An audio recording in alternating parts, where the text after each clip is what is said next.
नमस्कार, मी आकाश Jadhav. IBPS क्लरिकलची pre examination 12, 18 आणि 19 ह्या 3 दिवशी संपली. ह्याच्या आधी SBI POची परीक्षा झाली, मग IBPS POची परीक्षा झाली. ह्या परीक्षांमध्ये मुलांचा जो अटेम्प्ट होता हा खूप रेंज बाउंड अटेम्प्ट होता, एका रेंजमधला अटेम्प्ट होता. पण IBPS क्लरिकलच्या वेगवेगळ्या शिफ्टमध्ये 12 तारखेच्या 2 शिफ्ट आणि 18, 19च्या 4 शिफ्ट ह्या सगळ्या पाहता अटेम्प्ट हा तितकासा रेंज बाउंड वाढलेला नाही आहे. म्हणजे मुलांचे अटेम्प्ट मला 60 ते 65, 65 ते 70, 70 ते 75, 75 ते 80, 80 ते 85, 85 ते 90, 90 ते 95 सुद्धा, आणि काही तुरळक मुलं जे 96 ते 100 हे सगळेजण जे आहेत हे सगळे सापडलेले आहेत. असं काहीच IBPS PO आणि SBI POच्या केसमध्ये पाहायला मिळालेलं नाही आहे. तर ओव्हरऑल मुलांनी काल एक्झाम झाल्याच्यानंतर सांगितलं की लवकरात लवकर पुढचं आमचं प्लॅनिंग कसं असावं, कोणत्या हिशोबानं असावं, ज्यांचा अटेम्प्ट कमी झालेला आहे, काठावर आहे, ओव्हरऑल त्या सगळ्या गोष्टी जे आहेत त्या आपल्याला आजच्या या शॉर्ट व्हिडिओच्या निमित्तानं पाहायचे आहेत. हे पाहत असताना मला असं वाटतं स्पीड जर तुम्हाला कमी वाटत असेल तर 1.25 किंवा 1.5च्या स्पीडनं पुढचा व्हिडिओ तुम्ही कंटिन्यू करू शकता. तर आपण हे पाहताना काही मुद्दे मी महत्त्वाचे घेतलेले आहेत. त्यामध्ये मी IBPS क्लरिकलबद्दल सांगत असताना मी सोबतच IBPS PO प्रीबद्दल पण सांगतोय. तर त्यामुळं सध्याला फक्त टायटल ते टाकलं असेल, पण सोबत IBPS PO प्री, कारण की निकाल माहीत नाही कधी येईल, निकाल आल्याच्यानंतर पुढची आपली योजना कशी पाहिजे, ह्या दोन्ही हिशोबानं की IBPS PO प्रीचा निकाल आला तो कोणत्या पद्धतीने द्यायचा आहे, नाही आला क्लरिकल प्री होईपर्यंत कसं करायचं, ह्या सगळ्या गोष्टी आपल्याला पाहायच्या. सगळ्यात महत्त्वाचं number of attempt in different shift and normalisation. सगळ्यात महत्त्वाचं या परीक्षेमधला मला असं वाटतं एखादा कोणी हुशार व्यक्ती असेल तर त्यांना लगेचच्या लगेच कट ऑफ, अंदाजे कट ऑफ पण सांगू नये, जो की IBPS POमध्ये शक्य होता, जो की SBI POमध्ये शक्य होता, कारण की अटेम्प्टची रेंज जी आहेत ना ती खूप मोठी आहे. तुम्ही जर बघितलं IBPS PO SBI POच्या केसमध्ये 15 मार्काच्या रेंजमध्ये, मग ते पण 60 ते 75 असेल, 55 ते 70 असेल, या रेंजमध्ये विद्यार्थ्यांचे मार्क जास्त होते. ह्या केसमध्ये सध्याला ती रेंज एकदम 30-30 मार्कापर्यंत पुढे गेलेली आहे. म्हणजे 60 ते 90 पर्यंत अशी मी रेंज पकडेल या पद्धतीनं. हे पाहत असताना एक पेपर साधारणतः मी जे त्याचं स्क्राईब पाहून आलेलो आहे, त्याच्यामुळं एक 18 तारखेची शेवटची शिफ्ट जे तुम्ही पेपर पाहिला आहे तो वाला पेपर जास्त सोपा होता, आणि त्यामध्ये मुलांचे अटेम्प्ट जे आहेत, ॲव्हरेज अटेम्प्ट जे आहेत ते मला कुठंतरी 75 to 85 हा ॲव्हरेज, अबाव ॲव्हरेज 85 प्लस पण दिसले, अबाव 90 पण होते. पण ती शिफ्ट जेन्युनली तेवढ्या अटेम्प्ट करण्यासारखी होती. काही शिफ्टमध्ये मुलांचे ॲव्हरेज, मुलांचे अटेम्प्ट जे आहेत ते कमी होते. ओव्हरऑल स्पेसिफिकली एक शिफ्ट वेगळी घेऊन जी आहेत ती मी सांगत नाही, कारण की तेवढं जनरलाइज करणं, प्रत्येक शिफ्टचा आपल्याला तेवढा डेटाबेस असला पाहिजे. एकदम 3, 4, 5 मुलांनी मला सांगितलं की शिफ्ट अवघड होती आणि त्या बेसिसवर मी तुम्हाला सांगणं की ही शिफ्ट अवघड होती, ते तेवढं तितकंसं संयुक्तिक जे ते नाही आहे. आणि याच्यामध्ये नॉर्मलायझेशन होणार हे नक्की आहे. नॉर्मलायझेशन चांगल्या मोठ्या प्रमाणात होईल.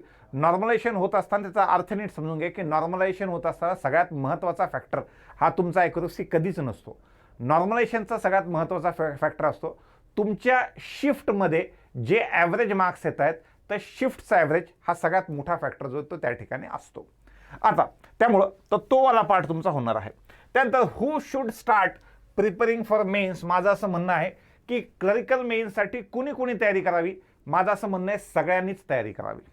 सगळ्यांच म्हणजे माझे जर 55-60च्या आसपास अटेम्प्ट आहेत, मीही केलं पाहिजे का, तर हो तुम्ही केलं पाहिजे. सर तुम्ही असं का म्हणतायत, जर तुम्हाला पुढची कोणती परीक्षा असली असती तर मी म्हणलो असतो की ठीक आहे नका करू सध्याला, पुढे ही एक्झाम आहे त्या एक्झामच्या पाठीमागे लागा. एनी हाऊ जानेवारीमध्ये बँक एक्झाम्समधली कोणतीही महत्त्वाची मोठी एक्झाम जी ती तुमच्याकडे नाही आहे, तर माझं असं म्हणणं आहे की तुम्ही इमिजिएट लागून जायचं. कधीपर्यंत, जेव्हापर्यंत प्रीचा निकाल येत नाही, क्लरिकलच्या प्रीचा निकाल येत नाही, तेव्हापर्यंत तुम्ही हाच फ्लो जो आहे तो पुढे आजच्या व्हिडिओचा फ्लो पुढे कंटिन्यू ठेवला पाहिजे. ज्या दिवशी क्लरिकल प्रीचा निकाल येईल त्या दिवशी आपण पुढची सिच्युएशन बघूयात. मला असं वाटतं तो जानेवारीच्या फर्स्ट वीकमध्ये जो तो निकाल येत असतो, तो निकाल आला की पुढे ज्यांचा निकाल नाही आलेला आहे त्यांना दिशा कोणत्या पद्धतीने असली पाहिजे हे आपण तेव्हा ठरवतात. पण सध्याला तुमचे अटेम्प्ट 55 असतील, 60 असतील, 65 असतील, 70 असतील, काही असो, जेव्हा आणि कॅटेगरी कोणती असो, तर अशा सगळ्यांनी जे ते तयारीला जे ते लागायचं आहे. त्यानंतर expected date of cut off प्रीव्ही आधी सांगितलेलं आहे, ते कुणीही प्रेडिक्ट करू नये, कारण की अटेम्प्टची जी रेंज आहे ती 30 मार्काचा मोठा गॅप आहे.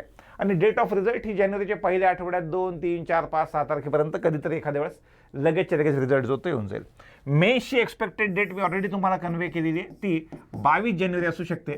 आणि POची जी मेन्स आहे ती शक्यतो 16 जानेवारीला असू शकते. त्यानंतर SBI PO mains, IBPS PO mains आणि IBPS क्लर्क मेन्समध्ये सर तुम्ही तुलना जी ती कोणत्या पद्धतीने कराल. मी याच्यासाठी एक सोपं सॅम्पल स्पेस घेत असतो. आधी म्हणजे 2013, 14, 15, 16ला ज्यावेळेस विद्यार्थी असायचे, मी कुणाला निकाल किंवा पेपर किती सोपा गेला किती अवघड आला हे विचारत नव्हतो. तुमचा जो 10चा ग्रुप आहे त्या 10पैकी किती लोकांचं सिलेक्शन झालं, बस माझा हा एक क्रायटेरिया असतो की एखादा पेपर अवघड होता किंवा सोपा होता विचारायला.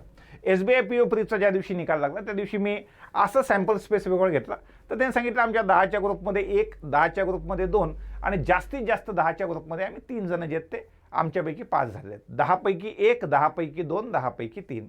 माझं असं म्हणणं आहे की IBPS POला हा वाला पार्ट येत असताना तोच जर 10चा ग्रुप मी पुढे कन्सिडर केला तर तो 10च्या ग्रुपपैकी हाच आकडा 10पैकी 3, 10पैकी 4 आणि 10पैकी 5 होणार आहे. मी जुन्या मुलांचा ग्रुप म्हणतो बरं का. एखादा मुलगा म्हणेल की मी आत्ता बॅच चालू केली आणि माझ्यासोबतचे 10 लोक आहेत, तर आमचं इथंही 10पैकी 0 आहे, इथंही 10पैकी 0 आणि इथंही 10पैकी 0 आहे. ते महत्त्वाचं नाही. सगळ्यात महत्त्वाचं आहे की जुन्या मुलांचा जो ग्रुप आहे त्या हिशोबाने सांगतो जे पहिल्यापासून तयारी करतायत. इथं जर 10पैकी 1, 2, 3 असेल तर इथं 10पैकी 3, 4, 5 असेल आणि इथं जे ते 10पैकी 4, 5, 6 असेल प्रीमध्ये निकाल येण्याचं प्रमाण. आता प्रीमध्ये निकाल येण्याचं प्रमाण, तर त्यामुळं एकदम ह्या निकालावरून पुढं ते तुम्हाला जायचं नाही. तर ओव्हरऑल मला असं वाटतं की याच्यापेक्षा नंबर ऑफ रिझल्ट जे नेहमी असतं ह्या वर्षी होईल ह्याच्यामध्ये जास्त येतील, याच्यापेक्षा मार्जिनल थोडेसे जास्त ह्या साईडला येतील. तर त्यामुळं ह्या एक्झामवर असं एकदम तुम्ही टेन्शन तुम्हाला घ्यायचं नाही आहे. आणि इकडच्यापेक्षा इकडं परिस्थिती चांगली असणार आहे, इथल्यापेक्षा इकडं परिस्थिती जी तीच अजूनच चांगली असणार आहे. अजून कोणत्या ॲड येतील मला असं वाटतं मी यासाठी तुमच्यासाठी एक चांगला सोर्स त्यासाठी आहे. जसं जसं टप्प्याटप्प्याने आपण पुढे जाऊयात तसं त्याबद्दल डिस्कस करूयात. सध्या पूर्ण लक्ष तुमचं IBPS क्लरिकलच्या मेन्सवर पाहिजे. आणि अभ्यास जो आहे तो कुठून करावा. सर सध्या मी औरंगाबादला आलो होतो आणि थोडंसं डिप्रेस्ड आहे, 55, 60 माझे अटेम्प्ट 50 आहेत, तर मी सध्याला घरी जाऊन करू का. माझं असं म्हणणं आहे की त्याला काहीच बंधन नाही आहे. सध्याला तुमच्या एकेकाच्या ऑनलाईन असो किंवा ऑफलाईन असो त्या कुठेही असो बॅचेस संपले असतील वेगवेगळ्या ठिकाणी तर तुम्ही असाल तिथून अभ्यास करू शकता. तर त्यामुळं ह्या मेन्सच्या अभ्यासासाठी बाकी असं कसलंही हे नाही आहे. फक्त जिथून कुठून अभ्यास करतायत घरी तुम्हाला वेगळी रूम जरी दिली असेल तर माझं म्हणणं असतं अभ्यासिकेत जाऊन तुम्ही अभ्यास केला पाहिजे. कारण की जिम लावल्यासारखं आहे की कमीत कमी माणसाला तेवढ्याच्यात तरी माणूस जातो आणि अभ्यास करतो. तर त्यामुळं शक्यतो घर किती मोठा बंगला किती आलिशान असेल तरीसुद्धा एक अभ्यासाचा फील येण्यासाठी जवळ अभ्यासिका असल्यास तिथं जा. नसेल तर घरापासून जवळ जिथं कुठं आता मुलं असतात, गावातले मुलं असतात, एखादी घराच्या बाहेर एखादी कुठलीही कसली गावाच्या बाहेर 3-4 लोक मुलांसाठीची रूम असेल तिथं बसून अभ्यास करा, पण घरात बसून अभ्यास करू नका. त्याचा नुकसान जे ते जास्त होतं. आपण तिथून पुढे आता आपण अभ्यासाचा आपला फ्लो कसा असला पाहिजे क्लरिकल किंवा PO प्रीच्या एक्झाम्स PO मेन्सच्या एक्झामसाठी. मी SBI PO मेन्सच्या मुलांनी काय करायचं ते ऑलरेडी त्यांना 2 तारखेपर्यंत सांगितलेलं आहे, त्यांच्याबद्दल डाऊट नाही. आता तुमच्यापैकी काही लोकांच्या प्रीचे निकाल येणार आहेत, काहींचे क्लरिकलचे प्रीचे येणार आहेत आणि काहींचे दोन्ही येणार आहेत. तर अशांनी बाकी काही असो तुमचा 3 तासाचा वेळ जो आहे तो क्वालिटी वेळ जो आहे तो GA साठी द्यायचा आहे. यामध्ये PO प्री ज्यांचा असेल त्यांना मी 3 ते 4 तास सांगितलेलं आहे आणि या 3 ते 4 तासामध्ये जो SBI PO प्रीला सांगितला तोच पार्ट त्यांनी याच्यामध्ये डिस्क्रिप्टिव्हवाला पार्ट ॲड करावा. सध्या किंचित मी जास्त झुकलेलं आहे क्लरिकलच्या मेन्सकडे, त्यामुळे मी तसं सांगतोय थोडा चेंज तुम्हाला करायचा आहे. तर GAचा अभ्यास करताना सर आमचे सोर्सेस काय काय पाहिजे. तर सगळ्यात पहिल्यांदा सोर्सेसमध्ये 3 गोष्टी येतात. पहिली येतं PDF येतं, दुसऱ्या येतं व्हिडिओज येतात आणि तिसऱ्यामध्ये डिस्कशन येतं, तुमच्यामधलं डिस्कशन वेगवेगळ्या विद्यार्थ्यांचं. आता यामध्ये PDFचा जो पार्ट आहे जे आधीचे तुमचे 1 किंवा 2 सोर्सेस होते, माझं असं म्हणणं आहे की तेच सोर्सेस फक्त त्याची जास्तीत जास्त उजळणी जी तुम्ही ग्रामीण बँकेच्या मेन्सच्या वेळेस केलेली आहे, जी तुम्ही ग्रामीण बँकेच्या आधी IDBIच्या AM वेळेस केलेली आहे, तोच जो पार्ट आहे तो तुम्हाला पुढे कंटिन्यू करायचा आहे. त्यामुळं त्याचंच जे 1-2 सोर्सेस असतील त्याचंच चांगलं रिव्हिजन, जे तुमचे 1-2 सोर्सेस असतील त्यांचंच रिव्हिजन. मला असं वाटतं की ह्या वेळेला नवीन वेगळा ट्राय नको, त्याच मटेरियलचं चांगलं जे तुमचं रिव्हिजन आहे ती जास्त आवश्यक आहे. आणि सोबत हळूहळू जर तुम्ही एखाद्या ठिकाणी असाल किंवा आता सध्याला झूम कॉलवर खूप सोपं झालेलं आहे 40-40 मिनिटाचं, तर डिस्कशन करत असताना प्रेफरेबली झूम कॉलवर करा की 40 मिनिटात संपलं पाहिजे. नाही तर मग ते डिस्कशन तिथून चालू होतं, एंड मग कुठेही होतं. एंड कधी पॉलिटिक्सला होतं, एंड आसपासच्या गप्पांमध्ये होतं, त्यानंतर यांचं काय चाललंय त्यांचं काय चाललंय यांचा कसा ह्याला यावर होतं. त्यामुळं स्ट्रिक्ट त्याला एक टाईमलाईन देऊन तेवढंच डिस्कशन करायचं आहे आणि डिस्कशनमध्ये एखादा लीडर ठरवून तो रोजचा टास्क देईल. हे टास्क देत असताना जर GAच्या तुम्हाला एकदम अजून जवळ पोहोचायचं असेल तर ह्यावर्षी ज्या अशा एक्झाम झाल्या ज्याच्यामध्ये GA आलं, ह्यावर्षी कोणकोणत्या एक्झाम झाल्या, ग्रामीण POची मेन्स झाली, ग्रामीणच्या असिस्टंटची मेन्स होती, IDBIची असिस्टंट मॅनेजर होती, ह्याच्याशिवाय तत्सम जितक्या काही परीक्षा झाल्या असतील ह्यांच्या पेपर काढून त्या ग्रुपचा जो लीडर आहे त्यानं बाकीच्यांना ह्या विषयावर हा पेपर आलेला आहे, या पेपरमध्ये 50 क्वेश्चन होते, न्यू इंडियाची ओ मेन्स होती, ह्या सगळ्यांचे याच्याशी रिलेटेड एक्स्ट्रा क्वेश्चन तू काढ, असं प्रत्येकाला डिवाइड करून रोजचं 40 मिनिटाचं डिस्कशन, तेही तुम्हाला फ्रुटफुल आहे. फक्त ते रँडम आणि वेग डिस्कशन नका हो, ते 30पासून चालू करा. त्यानंतर तुम्ही महिन्यावर सांगू शकता की आज आपल्याला पाहायचा आहे जुलै महिना, ऑगस्ट महिना, सप्टेंबर, ऑक्टोबर, हे महिने डिवाइड करून त्या हिशोबानं जर केलं तर तसं इफेक्टिव्ह आहे. जर त्याच्यामध्ये वायफळ चर्चा होत असेल तर ते नसलं तरी चालतं. काही जण असे जे एकटे अभ्यास करतायत स्वतःहून, ज्यांना कोणाचा आणि सर डिस्कशनची आवश्यकता आहेच का, असं काहीच नाही आहे, असं काहीच नाही आहे. ह्या 2 पार्टमधून तुम्ही तुमचं काम जे ते खूप इफेक्टिव्हली करू शकतात.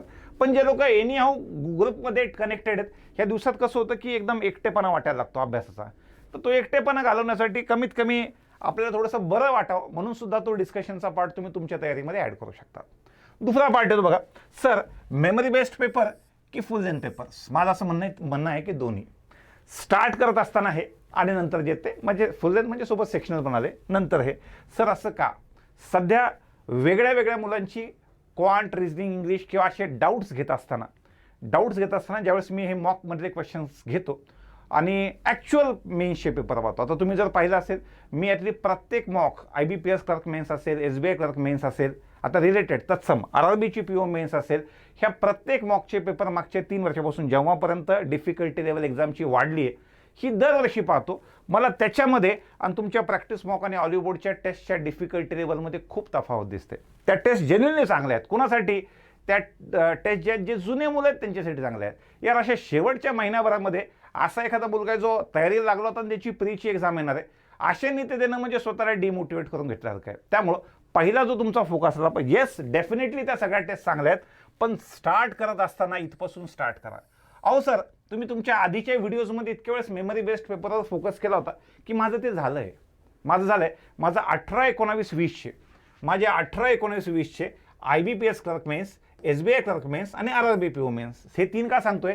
हे तिघांची डिफिकल्टी लेवल सारखी असते. हे माझे 18-19 आणि 20चे पेपर ऑलरेडी झालेत, काही प्रॉब्लेम नाही, तुम्ही सेक्शनल आणि फुल लेंथला कन्वर्ट होऊन जा. सर माझे ते राहिलेत, माझं असं म्हणणं आहे, जर राहिले असतील तर पहिल्यांदा तिथपासून स्टार्ट करा. तुम्ही जर डायरेक्टली फुल लेंथवर गेलात तर तिथं खूप जास्त अवघड तुम्हाला जाईल. ॲटलिस्ट आठवडाभर, आज 19-20 तारीख आहे, एक आठवडा 26-27 पर्यंत तुम्ही तिथपर्यंत जाऊ शकतात किंवा हा महिना जाऊ शकतात 30-31 पर्यंत, आणि नंतर तुम्ही सेक्शनल नंतर तुम्ही फुल लेंथच्या पाठीमागे जे ते लागू शकतात. तर ह्या हिशोबानं माझं असं म्हणणं आहे की ह्या टू द पॉईंट एक्झाम्स आहेत. त्या पाठीमागचं कारण काय? समजा मी एखादी तुमची क्लरिकलची मेन्स आहे किंवा POची मेन्स आहे, SBI PO आहे, IBPS PO मेन्स आहेत किंवा ह्या आता क्लरिकलच्या मेन्स आहेत, याच्यामध्ये ज्यावेळेस मी 5 सेटचं ज्यावेळेस मी ॲनालिसिस करतो, मुलं वेगवेगळे क्वेश्चन घेऊन येतात, DIचेच असतात बेसिकली, तर ते मला ॲनालिसिस केल्यानंतर 5 पैकी 2 क्वेश्चन मला एक्झामच्या लेवलचे वाटतात, राहिलेल्या 3मध्ये मला विचित्रच लॉजिक वाटतं. ते लॉजिक जे आहेत ना, ते तू मोठा की मी मोठा, तुझी टेस्ट अवघड की माझी अवघड, माझी अजून अवघड, या हिशोबाने होऊन जातं. पण डेफिनेटली एवढं सांगतो, 5 पैकी 2 सेट हे चांगले वाटतात. तर त्याच्या आधी माझं असं म्हणणं आहे की पहिल्यांदा 5 पैकी 5 सेट जे चांगले असतात त्याच्यावरचा फोकस पाहिजे, मग आपण 5 पैकी 2 सेटवर जे ते जाऊयात. तर या हिशोबानं निश्चित हे केलं पाहिजे, पण आधी तुम्ही हे कंप्लीट करून घ्या. आणि यातले बऱ्यापैकी पेपर ऑफलाईन मोडमध्ये वेगवेगळ्या वेबसाईटवर तुम्हाला मिळतील. त्यामध्ये अड्डा, गाईडलीकडे ह्या सगळ्यांच्या वेबसाईटवर ह्या सगळा पार्ट दिलेला आहे. टिपिकली साइन इन केलं तर सगळे पेपर डाउनलोड करून तुम्हाला सोडत येतात. बेसिकली हा मोड PDFमध्ये असल्यामुळे ऑफलाईन मोडमध्ये येईल, आणि ऑफलाईनच्या सोबत ऑनलाईन करायचं असेल तर स्टार्ट इथपासून करा आणि सोबत एक सेक्शनल टेस्ट जी आहे ती ऑनलाईन मोडमध्ये द्या. हे ऑफलाईनमध्ये द्या, सोबत सेक्शनल द्या ह्या महिन्यातले पुढचे काही दिवस. पण ज्यांचा हा स्टेज संपला असेल त्यांनी स्ट्रेट इकडं आलं तरी पण चालून जाईल. सर नंबर ऑफ मेन्स किती द्याव्यात? जर काहींना असं वाटत असेल आज 20 तारीख आहे आणि समजा एक्सपेक्टेड पुढच्या 22 तारखेला क्लरिकल मेन्स आहे किंवा 16 तारखेला PO मेन्स आहे, यार अशांनी डेली एक टेस्ट देणं मला खूप धोकादायक वाटतं. नाही दिल्या पाहिजे. 10 ते 12 जे आहेत त्या फुल लेंथ क्वालिटी त्याच एक्झामच्या वेळेमध्ये IBPS क्लरिकल मेन्सच्या दिल्या पाहिजेत. सर माझा जर POचाही निकाल येतोय प्रीचा, तर माझं टेस्टचं ओव्हरऑल सिक्वेन्स कसा असला पाहिजे? समजा तुमचा POचा प्री, तुमचा अभ्यास तेवढा झाला की PO प्रीचा येतोय.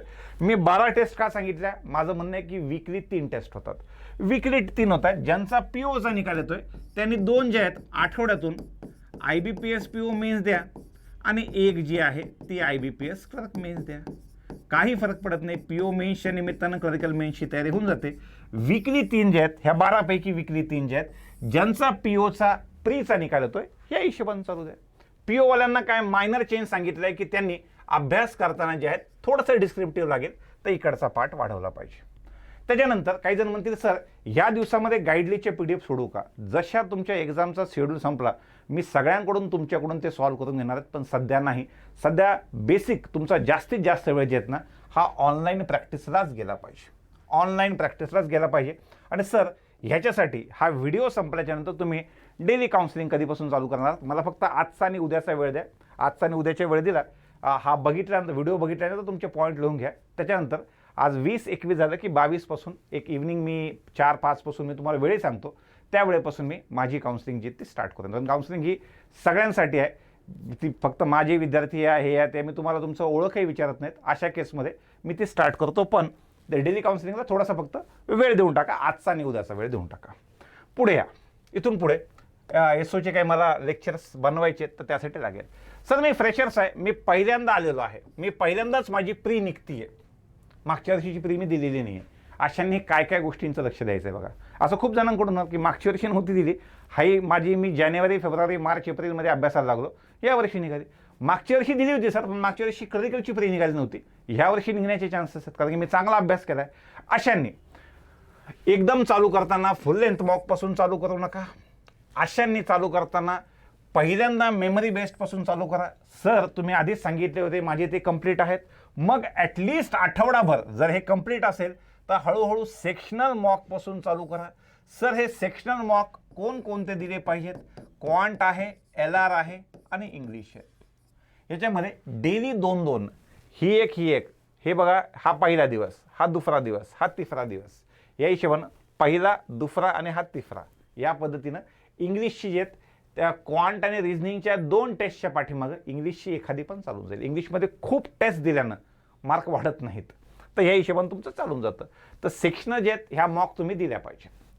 चालू करताना पहिल्या आठवड्यामध्ये मी नवीन पोरांना म्हणतोय बरं का, जे फर्स्ट टायमर जे पहिल्यांदा PO प्री किंवा क्लरिकलची प्री पास होणार आहेत, ज्यावेळेस मी मेमरी बेस म्हणतोय मी POच्या म्हणतोय, आणि ज्यावेळेस सेक्शनल म्हणतोय मी PO मेन्सच्या म्हणतोय. समजून घ्या सोबतच आहेत. त्यानंतर त्या मुलांनी स्टार्ट विथ GAचे जुने तुमचे जे लेक्चर आहेत ते वीकली आणि मंथली, डेली लेक्चर GAचं करू नका, हे मी पहिल्यापासून सांगत आलेलो आहे. आत्ता कुठं महिन्या-2 महिन्यानंतर त्याचा इम्पॅक्ट दिसतोय, पोरं आता ते अवॉइड करतायत का? तर त्याच्यात इकडच्या गप्पा, थॉट्स, आमकं ढमकं, इकडच्या कमेंट आणि ह्या गोष्टीवर जास्त भर असतो. त्यामुळे मस्त 1.5च्या स्पीडनं ते चालू करायचं आहे. त्यानंतर डिस्कशन्सपासून, जर तुमचा ग्रुप असेल तर डिस्कशनपासूनच म्हणजे ह्याच्यापासून चालू करा. नवीन पोरांचा प्रॉब्लेम काय, त्याच्यामध्ये बऱ्यापैकी टेक्निकल ग्रॅज्युएट्स असतात आणि पुस्तक वाचायचं एकदम भयानक आळस असतो त्यांना जर म्हणलं की PDF पासून वगैरे चालू करा तर ते बोर होऊन जातात पहिल्यांदा, यार काय याच्या पाठीमागं लागायचं किंवा काय करायचं. त्यामुळं माझं असं म्हणणं आहे की अशा मुलांनी जे ते पहिल्यांदा व्हिडिओजपासून आणि डिस्कशनपासून चालू करा थोडासा, आणि नंतर जे हळूहळू त्या PDFला येऊन जायचं आहे. पण ह्या सगळ्या पार्टची जुलैपासून ते डिसेंबरपर्यंतची मस्त रिव्हिजन जी आहे ती करायची आहे. डिसेंबर नाही, एक 10-15 जानेवारीपर्यंतची रिव्हिजन जी आहे ती चांगली करायची. त्यापैकी जास्तीत जास्त फोकस हा शेवटच्या 2 महिन्यावर पाहिजे. आपले 2-2.25 महिने, नोव्हेंबरचे, डिसेंबरचे आणि मिड जॅनपर्यंतचे क्वेश्चन्स तुम्हाला खूप जास्त दिसू शकतात. आणि मानसिक तयारी ठेवायची पहिल्यांदा की कट ऑफ जो आहे तो कमी लागतो, आणि त्याच्यामुळं आपला जो डिफिकल्टी लेवल तो पेपरची डिफिकल्टी लेवल जास्त येणार आहे. का? SBI क्लरिकल मेन्सनं ते दाखवून दिले किंवा आम्ही डिफिकल्टी लेवल असा ठेवू की तुमचा कट ऑफ जो आहे तो आमचा नेहमीचं जे स्टँडर्ड आहे त्या हिशोबानं तुमचे मार्क जे ते आले पाहिजेत. त्यानंतर फुल लेंथ टेस्टपासून कसं आहे, तुमच्या नवीन पोरांनो तुमच्यासाठी ना ही जास्त करून पेशन्सची जी आहे ती लढाई आहे, आणि तुम्ही त्या एक्झाम सिच्युएशनपर्यंत किती काम आणि कंपोज राहता. खूप वेळेस जुन्या मुलांना बघून आपल्याला टेन्शन यायला लागतं, बापरे ह्याचा तर अभ्यास एवढा आहे, माझा काहीच नाही, ह्याचे तर मार्क एवढे येतात, माझे काहीच येत नाही, हा तर फुल लेंथ टेस्ट देतोय मी देत नाही. माझं असं म्हणणं आहे की ते कम्पॅरिझनचा मुद्दा नसला पाहिजे. तुमची पहिली टेस्ट आहे, तुमची कॉम्पिटिशन तुमच्यासोबतच पाहिजे. तर त्या हिशोबानं माझं असं म्हणणं आहे की त्या फुल लेंथ टेस्टच्या पर्सेंटेज मी सांगितलं ना की 5 जर DIचे सेट असतील तर 2 हे एक्झामच्या कामाचे असतात, 3 हे इरेलेव्हंट असतात त्यांचे. निश्चित जर मेमरी बेस्ड परीक्षा ही ऑनलाईन फॉर्मॅटमध्ये अवेलेबल असेल तर त्यावर तुम्ही ठीकठाक विश्वास ठेवू शकता. पण मेमरी बेस्ड परीक्षा ही टिपिकली चांगल्या ऑनलाईन प्लॅटफॉर्मची म्हणतोय, कारण की खूप जण जे आहेत मेमरी बेसच्या नावाखाली स्वतःचे क्वेश्चन्स पण विकतात त्याच्यामध्ये. तर ह्या हिशोबाने असलं पाहिजे. त्याच्यानंतर हे मनातून पहिल्यांदा काढून टाका की ह्या 2 टेस्ट घेतल्या तरच तुमचं सिलेक्शन होतं. असं ही सगळ्यात मोठी अंधश्रद्धा आहे. मागच्या वर्षी झालेले शरयू देवकर नावाची विद्यार्थिनी होती, तिचा फक्त टेक्स्टबुकच्या टेस्टवर जे आहेत ते फायनल निकाल आलेले 2-3. बँक ऑफ इंडियामध्ये होती, मग मला वाटतं EPFOला का FCIला कुठेतरी नंतर जॉईन झालेली. असं काहीच नाही. हे काय म्हणतात, भ्रम आहे. हा भ्रम सगळ्यात मोठा. आता पाठीमागे स्मार्ट किडाच्या टेस्ट जे आहेत ते मी सोडवायला घेतल्या, तर मी स्वतः परचेस करून जे ते सोडवत होतो. त्यातलं पुन्हा प्रीवाला पार्ट एकदा मी तुम्हाला सोडून दाखवला. ती टेस्ट चांगली होती. सोबत मेन्सचे क्वेश्चन्स हातात घेतले, SBI PO मेन्सचे, आणि सोबत एक जो मुलगा आहे तो इथं बसवलेला आहे की त्या टेस्ट ॲनालिसिस कर, त्यातले चांगले चांगले क्वेश्चन्स काढून आण. इरिलेव्हंट की मेन्सच्या नावाखाली जे आहेत ना वेड्या वाकड्या रांगोळ्या द्यायच्या, रांगोळ्या DIमध्ये, आणि त्या रांगोळ्या सोडवायला लावायच्या. लिटरली रांगोळ्याच. त्या रांगोळ्यामध्ये 10 वेळेस त्याला झूम करून बघावं लागतं की कुठं कोणता नंबर आहे. तुम्हीच बघा, अशी कोणती रांगोळी SBI क्लरिकल मेन्सला आली होती, आत्ता झाली त्याच्यामध्ये. तर त्यामुळं या फुल लेंथ टेस्टच्या स्वतःच्या आणि दुसऱ्यांच्या कुणाच्याही पर्सेंटाईलनं हे सध्या टेन्शन घ्यायचं काम नाही. मी म्हणतो ना की तुमचं पर्सेंटाईल वाढलं पाहिजे, खूप चांगलं झालं पाहिजे, स्वतःची कॉम्पिटिशन स्वतःसोबत असली पाहिजे. 60च्या ठिकाणी 62, 65, 67, 68, 80 पर्सेंटाईलपर्यंत गेलं पाहिजे. कधी? एक्झामला वेळ जास्त असेल तर. ज्यावेळेस एक्झामला वेळ कमी आहे त्यावेळेस तुमचं प्रिपरेशन कमी आणि तुम्ही डोक्यानं किती स्थिर आणि स्टेबल राहतात त्या गोष्टीवर तुमचं सिलेक्शन जे आहे ते डिपेंड आहे. त्यामुळं ना तुमच्या ना इतरांच्या कुणाच्याही टेस्ट जे आहेत ते खूप एक्स्ट्रा लोड तुम्हाला घ्यायचं नाही. आणि टेस्ट सिरीज जी आहेत ना ती कोणतीही, त्यातल्या त्या सगळ्यांच्या फुकटवाल्या ज्या टेस्ट आहेत त्या अटेम्प्ट करायला बरं होईल. एकमेकांच्या टेस्ट घेऊन आता मी 10 ते 12 टेस्ट तुम्हाला सांगितलं. त्या 10 ते 12 टेस्टमध्ये वेगळ्या वेगळ्या टेस्ट सिरीजच्या, आणि त्यातल्या सगळ्यांच्या फुकटच्या टेस्ट सिरीज चांगल्या असतातच का? फुकटातली एक जी टेस्ट असेल ती चांगली असतेच का? त्या भरोश्यावरच बाकीच्या टेस्ट जे आहेत ते विकल्या जातात. म्हणून त्यातल्या सगळ्या फुकटवाल्या सोडवायच्या. त्यानंतर बाकीच्यांकडे वेगवेगळे टेस्ट सिरीज असतील, प्रत्येकाकडून तू माझी एक टेस्ट घे किंवा मी तुझी एक टेस्ट घेतो, या हिशोबाने शेअर करून तुम्हाला पुढे जायचं आहे. Not necessary at all. आता कसं असतं माहिती आहे का, IBPS हे एक वेगळ्या पद्धतीनं काम करत असतं की सगळ्यांना माहिती की GAचे सगळेजण सोर्सेस काय घेतात की बाबा अड्डाचा सोर्स घेतात, स्टडी IQचा घेतात, अफेअर्स क्राऊडचा घेतात. काढताना ते बँकिंग करिअर नावाची एक मॅगझिन होती, त्या मॅगझिनमधून 10-15 क्वेश्चन काढून टाकतील. अरे तुम्हाला त्यांना माहिती झालेलं आहे, तुम्हाला तुम्ही कोणती टेस्ट सिरीज वापरता ते तिसरा एखादा काय मोड वापरतील, ते तिसरा काय मोड वापरतील, आणि तिसरा मोड वापरल्याच्या नंतर त्यातून जर एक्झाम आली तर वेगवेगळ्या टेस्ट सिरीजच्या ठिकाणी कुणी ना कुणी एखाद 2-4 मुलं 15 मुलं बसवलेले असतात. ते पटकन खाली टाकतील की ह्या टेस्ट सिरीजचे एवढे प्रश्न हमखास दिसतो मला. क्लरिकलची मेन झाली की ह्या टेस्ट सिरीजमधले हे असे क्वेश्चन जास्त सोपे आले किंवा हे कमेंट बॉक्समध्ये टाकताना सापडतोच. तर त्यामुळे त्याच्याकडे लक्ष न देता चांगल्या वेगळ्या वेगळ्या टेस्ट सिरीज, ती कोणतीही असो, फक्त हीच चांगली किंवा तीच चांगली हा पाठ मी मानत नाही. तर या पद्धतीनं आपल्याला पुढे जायचं आहे. हां, याच्यामध्ये मी तुम्हाला कधीच याच्याआधी मॉर्निंग, आफ्टरनून आणि इव्हनिंगचं शेड्यूल दिलं नव्हतं. पण SBI POचा व्हिडिओ बनवल्याच्यानंतर त्याच्यामध्ये एका मुलानं सांगितलं, सर ॲक्च्युअली मग त्याला डिवाईड करून द्या की मॉर्निंग, आफ्टरनून, इव्हनिंग. आता हे करत असताना तुमचं तुम्ही डिवाईड करायचं आहे की कोणतं मॉर्निंग, कोणतं आफ्टरनून, कोणतं इव्हनिंग. ठीक आहे, पण ह्या पद्धतीने तुमचा अभ्यासाचा फोकस जो तो चालला पाहिजे. आता काही जण काय म्हणतात, नाही ते तुम्हीच बनवून द्या. असं म्हणलं तर त्याच्यामध्ये मी काही पाठ तुम्हाला मदत करू शकतो, पण असंच चाललं पाहिजे. मी काय वेगळा पंडित नाही की ह्याच पद्धतीने तुम्ही गेलं पाहिजे. वाटलं तर जा, नाही तर तुम्ही तुमच्या पद्धतीने जाऊ शकतात. आता क्लरिकलची एक्झाम जी ती शक्यतो सकाळच्या वेळेमध्ये असते. आता सकाळच्या वेळेमध्ये असल्यामुळं, ती सकाळच्या वेळेत असल्यामुळं तुमची जी टेस्टची वेळ ती सकाळचीच असली पाहिजे, मला असं वाटतं. हळूहळू माणसांना त्या एफिशियन्सीने सकाळी टेस्ट द्यायची, म्हणजे माणूस स्वतःला तसं बनवतो की आपल्याला सकाळी लवकर उठायचं ह्या हिशोबानं. तर सकाळचा जो वेळ आहे, माझं असं म्हणत होतं की न्यूजपेपर रिडिंगला काही वेळ तुमच्या GAच्या, आणि तरी पण वाचायचं बरं का, न्यूजपेपरचा पार्ट वाचा. हे खूप महत्त्वाचे दिवस आहेत, कारण की पाठीमागे TGSBची एक्झाम झाली होती. ज्या दिवशी TGSBची एक्झाम झाली, क्वेश्चनची स्टार्टिंग इन ऑक्टोबर 2021 आणि इन नोव्हेंबर 2021 हेच प्रश्न होते. त्याच्यामुळं न्यूजपेपरवर पण थोडं बहुत लक्ष द्यायचं. आणि GAFAचं तुम्हाला जे सांगितलं, either discussion or videos or PDF what ever, या पद्धतीनं थोडा वेळ तिकडे द्यायचा. आणि सुरुवातीला मी काय म्हणलं, मेमरी बेस्ड. सर माझे मेमरी बेस्ड झालेले आहेत. सेक्शनलचे किती? 2-3 पैकी कोणतेही 2 डेली, एकानंतर एक. त्यानंतर फुल लेंथ मॉक्स. ह्या पहिलं हे आहे. तुम्ही ज्याही स्टेजला असाल त्यावेळेला एक 9 किंवा 10 वाजेच्या आसपास तुमची टेस्ट जी ती स्टार्ट झाली पाहिजे. सर आमच्याकडे लॅपटॉप एकच आहे, काय प्रॉब्लेम आहे? काही जण सकाळी चालू करतील, काही जण संध्याकाळी चालू करतील, काही जण दुपारी चालू करतील. हाही प्रॉब्लेम आहे ना. मी जर सांगितलं की 9 वाजता तुम्ही टेस्ट जी ती दिली पाहिजे, 9 वाजता दिली पाहिजे, आणि मे बी काही लोक मोबाईलवर फ्लाईट मोडवर टेस्ट देतील, चांगली गोष्ट आहे. पण काहींचं म्हणणं नाही, मला सुद्धा लॅपटॉपवर द्यायचं. तिघांमध्ये रूममध्ये कसं लॅपटॉप आहे, काही लोक इथं देतील, काही लोक इथं देतील, काही लोक इथं देतील, ह्या पद्धतीनं. आता मी समजतो की प्रत्येकाकडे आहे किंवा मोबाईलवर द्यायचे, त्या हिशोबाने इथं ते टेस्ट देत आहेत. तर टेस्टचा तुम्ही ज्या सेगमेंटमध्ये असाल त्या सेगमेंटमध्ये प्री लंच सेशन तुमच्या टेस्ट ज्या त्या झाल्या पाहिजेत. प्री लंच सेशनला टेस्ट झाल्याच्या नंतर किंवा काही सेक्शनल असेल, आज सकाळी क्वांट दिली, ॲनालिसिसला बसलं, दुपारी रिझनिंग दिली, या पद्धतीने बिलकुल फ्लेक्झिबल ठेवायचं.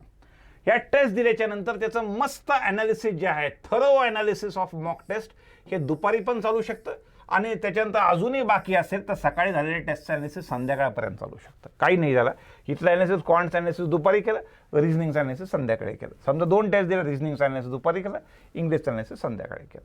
या हिशोबानं तुम्ही दुपारचा वेळ त्यासाठी देऊ शकता. मधला जो कोणता वेळ असेल तो तुम्ही फिलर्स म्हणून वापरू शकता.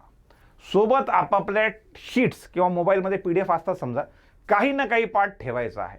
समजा मधल्या काळात तुम्ही दुसरा तुमचा कोविडचा डोस घ्यायला गेले, वेळ लागतोय, 10 लोकांना 12 लोकांना जमवतात आणि मग ते लसीकरण चालू करतात. त्या वेळेमध्ये पटकन मोबाईल काढायचा, पटकन काम चालू करायचं. GAFAचं काम जिथं तुम्हाला मोकळा वेळ दिसतो तिथं लगेचच्या लगेच आपलं वाचन जे ते चालू राहिलं पाहिजे.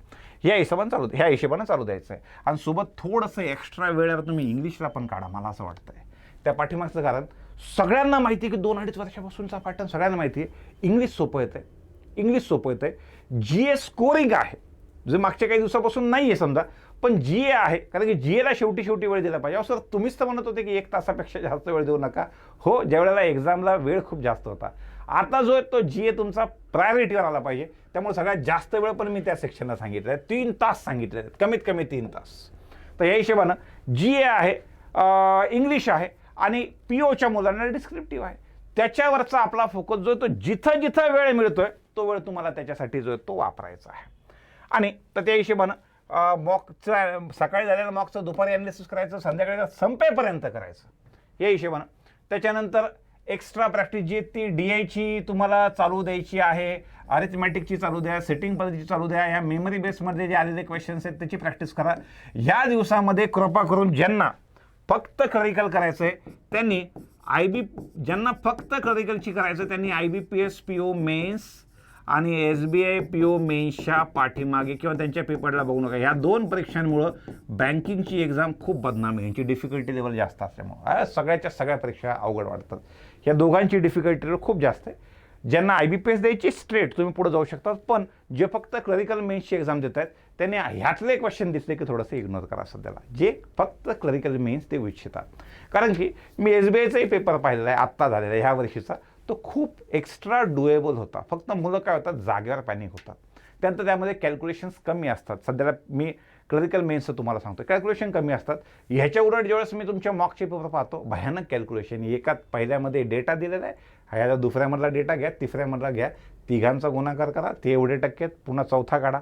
ABCDE 5 जणांबद्दल माहिती दिली असेल तर हमखास त्याच्याबद्दल Fमध्ये आणतात प्रश्नामध्ये कुठतरी, की ABCDE बद्दल असे 5 दुकान आहेत, 6व्याबद्दल माहिती कळत नकळतपणे आणतातच. अभ्यासाचं डेली एंगेजमेंट तुमचं 8 ते 10 तासाचं असलं पाहिजे. आधीच एक 10, 11, 12 तास असतील तर अजून चांगलं. एकदम काहीच नव्हतं आणि 12 तास करायचं असं काही नाही. 8 ते 10, 12 तास जे ते तिथपर्यंत करायचं आहे. सर तुम्ही तर मी फुल लेंथच्या याच्यामध्ये मी सेक्शनल पण खूप दिल्यात आणि मी मेमरी बेस पण खूप दिल्यात, तर मग ह्यांच्या हिशोबाने तर सर तुमची रोज परीक्षा झाली नाही, रोज परीक्षा झालेलीच नाही आहे.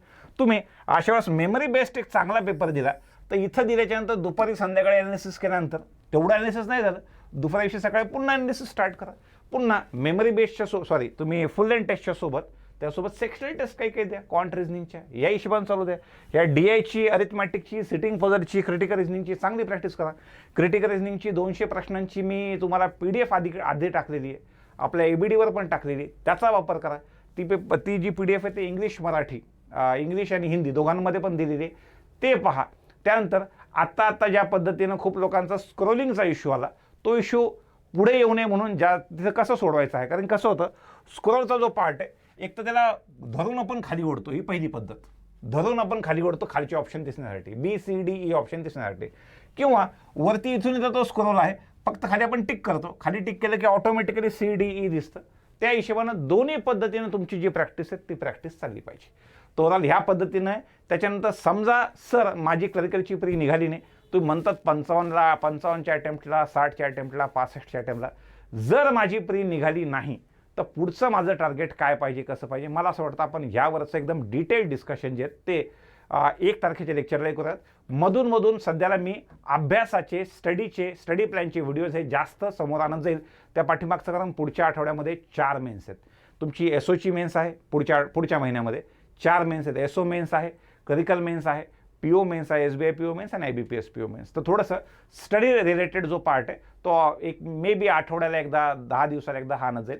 सध्याला तुम्हाला ह्या हिशोबानं जे ते तुमचा निकालाचं फायनल टार्गेट काय ते काही असो ह्या हिशोबानं स्टार्ट करायचं आहे. हा एकदा हिशेब संपला की ह्याच्यानंतर समजा ज्या मुलांचं निकाल येणार नाही त्यांच्यावर माझं खूप जास्त लक्ष आहे की ज्यांचा निकाल येणार नाही त्यांच्यासाठी काय आणि कसं आणि कोणकोणत्या ॲड समोर ठेवून त्यांनी करायचं. मी ऑलरेडी तुम्हाला SBI बद्दल बोललेलं आहे. SBIची प्री एक्झामिनेशन 9 जुलैला जे ते होऊ शकते या हिशोबाने सांगितलेलं. मेन्स ऑगस्टच्या एंडिंगला जे ते होऊ शकते. त्या हिशोबाने त्याच्या 2 महिने पाठीमागाला आलं की मेपासून किंवा मिड एप्रिलपासून पुढे जे आहेत त्या एक्झामिनेशन होऊ शकतात. तर ह्या हिशोबाने तयारी लागायचं आहे. ॲडव्हर्टिजमेंट आहेत, फक्त डोकं सध्याला थोडंसं शांत ठेवून त्या हिशोबाने आपल्याला मार्गक्रमण करायचं आहे. ऑटोमॅटिकली अशा केसमध्ये यश जे ते आपलंच आहे. धन्यवाद.